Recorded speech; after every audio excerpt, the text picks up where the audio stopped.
sur l'Open, on va voir si les US veulent descendre. Ici on a des bougies rouges qui commencent à se mettre en place, on a des extensions qui arrivent. On a une sortie d'un triangle à décision par le bas. Voilà, le Nasdaq qui enchaîne avec une bougie de poursuite. Presque. Allez, on touche les 66, voilà, ça commence à descendre.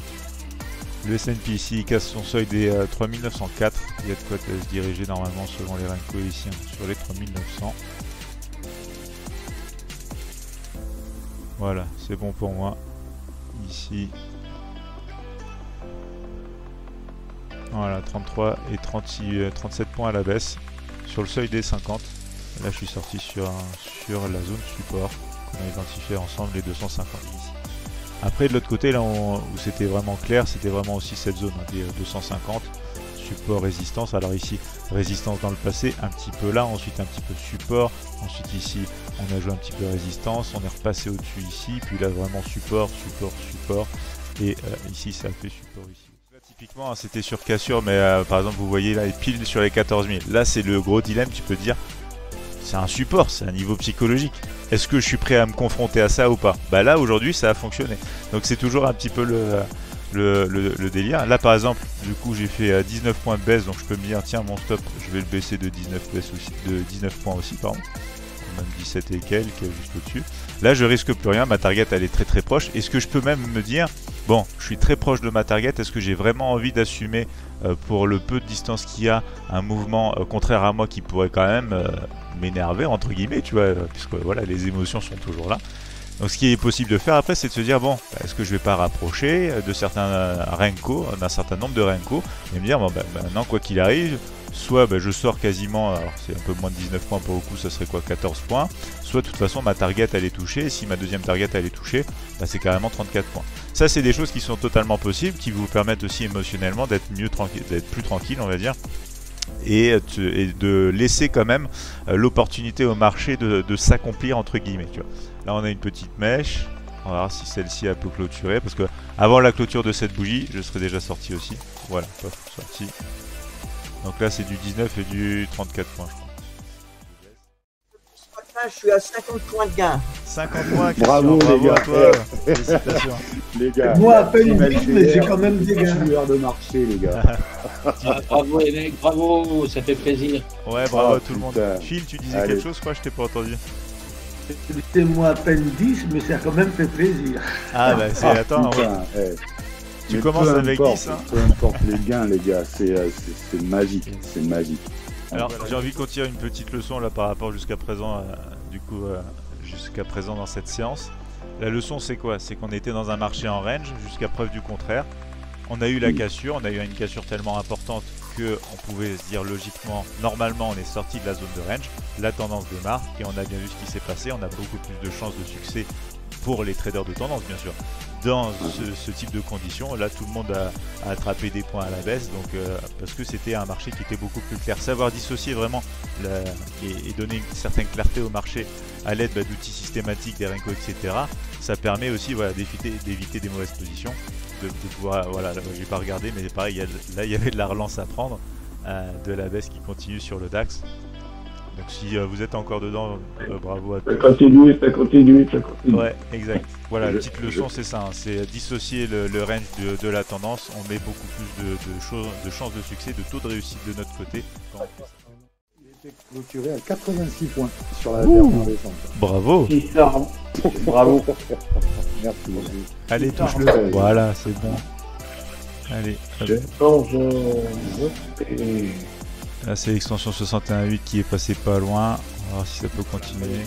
Là si tu veux c'était 8 points, pourquoi? Parce que en fonction de la taille sur laquelle je me trouve en Nasdaq 100 M1, ça correspond à peu près à ça, tu vois.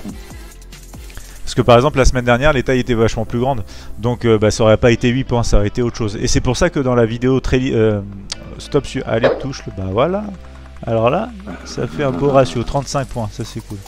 Bien. Donc là tu vois j'ai risqué 12 pour faire 8, un petit peu en dessous du 1 pour 1 et ensuite 34 points. Merci voilà, Guillaume. Ce que je voulais dire tout à l'heure par rapport aux vidéos stop loss et take profit, c'est que le fait d'utiliser des tailles variables sur les Renko, c'est une des solutions, on n'est pas obligé de le faire bien sûr, mais ça permet, quand on fixe en fait des objectifs etc en nombre de Renko par exemple, ça permet au final d'avoir quand même un stop suiveur qui est dynamique, un stop loss qui est dynamique, un TP, un take profit qui est dynamique aussi, c'est-à-dire qu'on n'ira pas toujours chercher 10 points, des fois ce sera 8, des fois ce sera 12, des fois ce sera 15, et du coup voilà, c'est comme si vous utilisiez sur des bougies en temps l'ATR pour vous fixer une taille de stop. Ouais. Parce que l'ATR ça aide aussi, hein, D'accord. c'est un des indicateurs qui peut aider à voir la volatilité, etc., etc. Là, vous n'avez même pas besoin d'avoir un indicateur supplémentaire. Là, moi, personnellement, avec les tailles, bah, c'est intégré, en fait, la volatilité est intégrée dedans. Donc je sais que quand je vais avoir du coup 3 briques, certaines semaines ça me fera 15 points, d'autres ça me fera 6 points, mais au moins, moi psychologiquement, ça me rassure en fait. Je me dis, bah, je vais aller chercher un nombre de points qui coïncide avec les conditions et la volatilité du moment. Ouais. En plus de bien sûr, bah, je vais reparler, hein, comme j'ai utilisé là l'exemple, il est plutôt propre. Par exemple sur les extensions de Fibo, vous pouvez les personnaliser, mais là dans les paramètres par défaut, c'est du 61,8, des 100%, 161. Ça peut tout à fait être aussi des moyens de sortir de position entièrement, de manière partielle, etc. Moi là par exemple, j'ai attendu la dernière partie de position pour sortir aux abords de ce niveau-là. Et au final, c'est pas plus mal. Parce que j'aurais jamais tenu ce retracement-là, on est d'accord. Ça pousse sur les 40. Ouais. C'est ambitieux là ce que j'ai voulu faire. Ah ouais, ça c'est bien. Hop. Alors. Sortie sur du 9 points. Je sécurise à moins 9. Je vais vous mettre ça sur du 1 minute. Hop, comme Attention hein, au 932, la R1 mensuelle quand même. Hein. ça. Yes. Là le scénario c'est... Ouais voilà, bah moi tu vois je suis sorti sur une extension de la Big ML en fait. Et c'est là où c'est dans la vidéo aussi Momentum Line, j'en parle parce que tout ce qu'on retrouve sur la petite ML, forcément on l'a sur la Big ML. Mais du coup, ce qu'on retrouve voilà, en extension, en retracement sur la ML normale, forcément c'est sur la Big ML. Ici, qu'est-ce qui s'est passé? J'ai été prendre en fait du coup ma première partie de position en sortie partielle, du coup 50%, sur ce niveau des 100% d'extension. Mais c'est pas la petite ML, c'est la grande ML, puisque en fait on regarde la grosse pastille, elle est là. Boum, ici extension 61.8, boum, ici extension des 100% de la Big ML. Donc ici, ça nous permet d'avoir des dimensions à l'intérieur même en fait. Du coup de la ML, on a plusieurs dimensions et même plusieurs niveaux qui se présentent. On a des retracements Big ML comme on a des extensions Big ML. Et d'ailleurs, j'ai envie ici de montrer ce qui se passe. Ça se voit bien sur du 1 minute parce que ça bouge beaucoup. Et ça c'est bien pour montrer les exemples. En gros, ici la Big ML elle est haussière. Là, on a une zone de retracement Big ML. Donc voilà, ici retracement de Fibo, Big ML. En fait, qu'est-ce qu'on a fait dedans? On a travaillé un petit peu, ensuite on est ressorti. Donc là, c'est en se disant, si j'avais gardé le billet directionnel vraiment de la Big ML, j'aurais pas voulu shorter ce matin. J'avais que de la tendance haussière, que ce soit en couleur du coup majoritairement présente. Ici. Alors là, oui, on a une couleur bien sûr rouge, c'est une respiration beaucoup plus importante puisqu'on parle de la Big ML. Mais en l'occurrence, ensuite, c'était une respiration qui a conduit à un mouvement plus largement présent aussi. Moi, j'ai repris un tout petit trade ici, sortie de triangle, mais j'ai vu que voilà, en fait, c'est comme si je regardais sur des graphiques plus importants, boum, j'ai une extension de Fibo qui peut bloquer à court terme, voire définitivement. Donc j'ai envie de sécuriser autour de ça ma petite hausse en fait que j'ai attrapée par ici en fait en sortie de triangle tout simplement. Donc voilà, ici c'est important de garder à l'esprit que ce que vous avez sur la petite ML, bien sûr ça se retrouve sur la Big ML aussi, que ce soit dans le trading ou même dans la vie, hein. Quand vous faites pas un gros pari mais quand vous vous lancez dans un gros projet entre guillemets risqué parce que vous partez de zéro, etc., le reward, le potentiel qu'il y a derrière il est énorme. Par contre, quand vous prenez le safe, le choice, donc le choix le plus tranquille, un truc pépère, etc., en général, vous n'allez pas pouvoir en tirer beaucoup. Et là, c'est exactement la même chose en trading. Hein. Quand on prend un trade ambitieux, il y a un reward énorme, mais un taux de succès qui est bas. Par contre, quand on prend un truc safe, il est touché très souvent. On gagne très souvent, mais on gagne plus petit. Donc là, par exemple, une leçon à tirer pour ce matin, c'est aussi de se dire, les stops serrés, attention. Parce que typiquement, moi je suis rentré ici, donc sur ce point là. Si j'avais eu un stop de quelques barres seulement, j'aurais été dégagé, hein, c'est clair. Alors qu'au final, j'ai quand même fait des ratios plutôt bien, parce que le premier ratio il était de 1 pour 1, le deuxième ratio de 2,7. Donc voilà, par exemple, petite leçon ce matin, attention au stop trop serré, puisque ça peut nous faire sortir plein de fois alors qu'on a un scénario gagnant. Et pour autant, de l'autre côté, il est possible d'aller chercher comme il faut si on étudie bien. Là, par exemple, pourquoi pas avec Fibo. J'ai fait la même hier. Hein. Hier, je suis sorti sur les 100% de Fibo. C'était exactement le point de sortie qu'il fallait pour l'occasion que j'avais prise. Donc voilà, c'est pas pour rien qu'on vous a mis les Fibo dans l'AML. Très utile et beaucoup de pertinence. Ah voilà. Protégé. L'intégration des cotations d'hier. 10 points. Ah, t'es à la vente là? Ouais. Allez, Ah cool. Voilà, c'est bien. Voilà. 21. Génial. Bien, oui. Génial. Moi j'attends la prochaine clôture. Et on y est. Voilà, c'est fait. Bien, on doit rentrer. En 14, Quand toi t'es sorti, moi je suis rentré par contre. Ah ouais? Ah pour moi c'était un peu bas quand même. Autre critère, par exemple quand on regarde le CAC 40, le CAC 40 faut savoir c'est quand même une équivalence de taille de 5 minutes, donc ça donne du 1.2. Et on voit clairement que le spread, à trader c'est moins intéressant rien qu'en proportion du spread versus la taille Renko.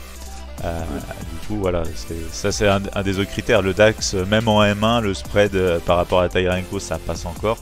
Le CAC c'est hors de question, même par rapport quand même, on se dirait, tu vois, on irait sur du 5 minutes, non, le spread il est gérable, étant donné la volatilité du CAC 40, bof en fait. C'est ça. Mais tu vois, Christian, il faut vraiment que tu te vois dans ton plan quand est-ce que tu sors, et comme ça tu appliques tranquillement, parce que là, imagine, ça serait rebondi, t'aurais dit, mince. Il y a 103 € de gain là. Ouh, bravo. Oh, bien, Ouais, joli. super. Ça en fait des baguettes. Bien joué, bravo. Excellent. Ouais, bravo, les choses changent. Hein. Question, c'est bien. Je crois que j'ai fait. Génial. Ah ouais, t'as bien progressé, bravo, Christian, avec les Renko là. Ah ouais, c'est fou. Hein.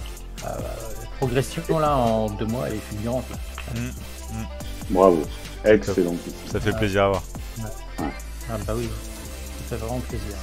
Et je suis bien puisque je suis là. Rentré à 88. Donc tu vois, je fais une cinquantaine. Ah oui, c'est bien. Ouais, je suis rentré à 88,03. Bien joué. Mais tu vois, on avait la Big ML qui indiquait les 61,8 de Fibo, touché pile poil sur la 52. Oui, ouais, c'est lui. J'adore quand ça fait ça. C'est ça. Donc 25 points. Et avant ça 25, 10. 10. Nickel. Ouais, 35 points sur la position, c'est bien. Ah bah oui. Moi Ouais. tout à l'heure j'ai Avec, fait du coup 12 et 28. Rick il est à plus de 75.